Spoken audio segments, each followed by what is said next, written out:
This week, I saw a masterclass in storytelling, and I wanted to share it with you because this masterclass was so impressive, and it came from somebody you might all know.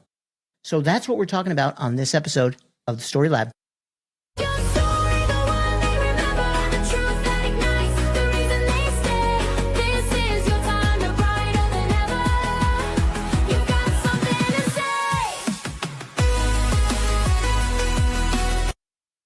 Welcome to another episode of the Story Lab, where we make your story a story to remember. Now, today we're going to talk about somebody who has made their story a story to remember for a long time.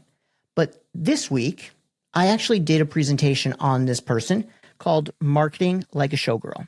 And I'm going to be talking about Taylor Swift and how she showed up on Travis Kelce and Jason Kelce's podcast, The New Heights, and what was so impressive about that.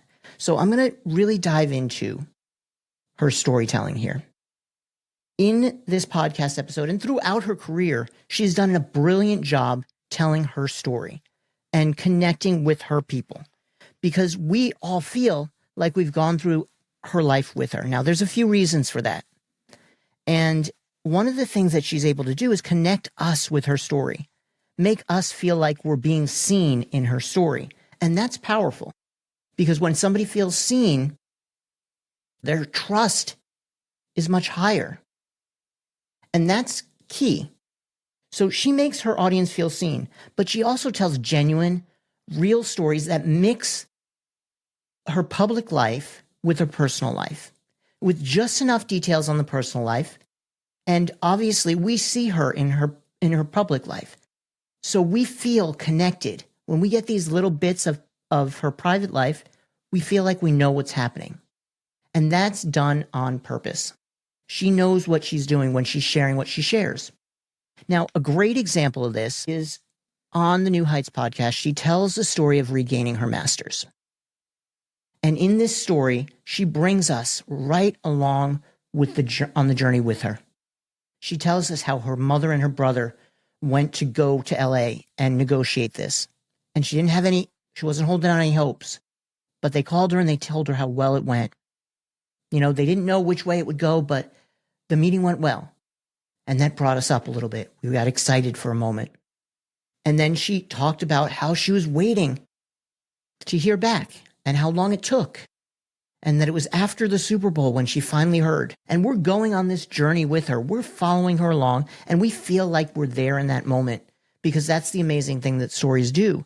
Stories will transport you to the moment. We feel like we're actually there. She transports us to this moment when her phone rings. And her phone rings and she gets the news. And upon receiving this news, she falls to her knees. Now, I've never had to get my master's back. I've never written an entire career of content and had it ripped from me. I don't know what she's feeling.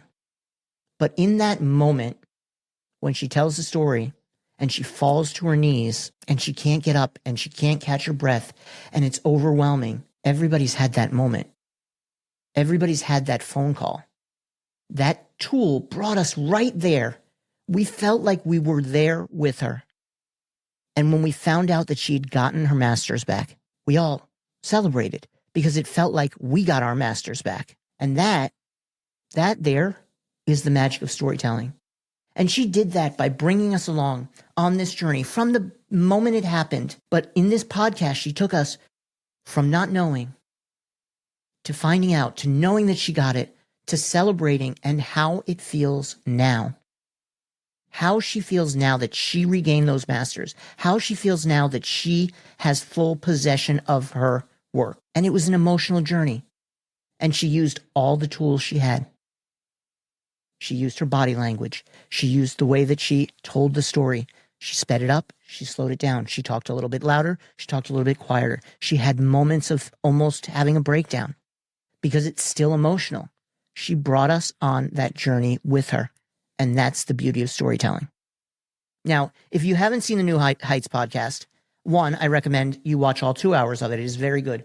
But if you don't know what I'm talking about in this story, think about how and why you connect with Taylor Swift in general. If you do, most of her fans connect because there's a story that speaks to the specific moment they remember. The way that she tells stories in her songs connects with people because they get it. She gets them. They've been in that moment that she's talking about in her song, that she's singing about in her song. We all know the person that we knew they were trouble when they walked in. We know that person. We know the person that, we have the blank space for. It's a very descriptive person. We know, and we all have that person. That's why her songs connect, because there's that relatability. Just like falling to her knees, in her songs, there's relatability, and that's storytelling. She shares all the key details from her point of view. We understand what she's feeling like, and we can identify in that moment because we feel that way. It works with her songs. It works with her stories. It's why the podcast was so powerful. So how does this work for you? Because you're not Taylor Swift, right? You don't have millions of fans. You don't have people that are clowning over whatever Easter eggs you've left. But your story can still be as powerful, compelling, relatable as Taylor Swift's. You need to tap in to your audience. Who is your audience? What will make them feel seen? What can you talk about that's relatable and comfortable and emotional enough that they will see you, that they will understand you? Because it's not just that it's Taylor Swift. It's that she describes moments that we get. So what moments in your business, in your life, in your journey can you describe, but use them as a mirror? Your stories aren't about you. Your stories about your audience. So how does your audience fit into your story that you're telling? How do they fit there? How are they going to feel seen and heard? Because when they feel seen and heard, that's when you get booked. That's the big difference. Your audience needs to feel seen and heard, just like Taylor's audience feels seen and heard.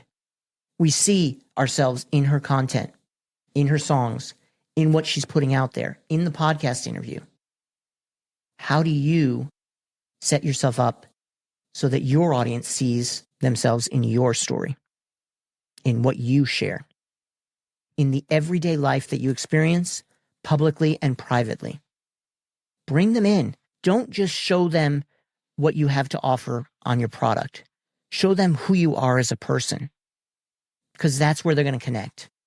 They're going to connect with the person that you are, the way that you make them feel, and the fact that they feel seen. And I've said it 15 times in this episode. They feel seen. So hopefully that gave you a little insight. I want you to go watch the New Heights podcast and watch how she masterfully tells her story. And then take some of what you can learn from that and apply it to yourself. It doesn't have to be your master's. It can be anything. Make it relatable. Make your audience see themselves in it. And that's how you get seen on social media. That's how you do it without worrying about going viral. That's how you do it, by being yourself, sharing your story and connecting with your audience because they feel seen, they understand you, they've been through it. So that's another episode of the Story Lab. Thank you for joining, and I look forward to seeing you guys on the next episode. If you haven't already, please do me a favor. Run over to your favorite podcasting platform, give us a rating, let me know that you loved this episode or you hated this episode, whatever you want, really. If you hated it, send me a message first.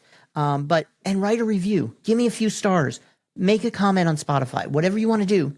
I just want to hear from you, and I want to hear what I can do better to serve you and make sure that your story is the one they remember. I'll see you next time. Take care.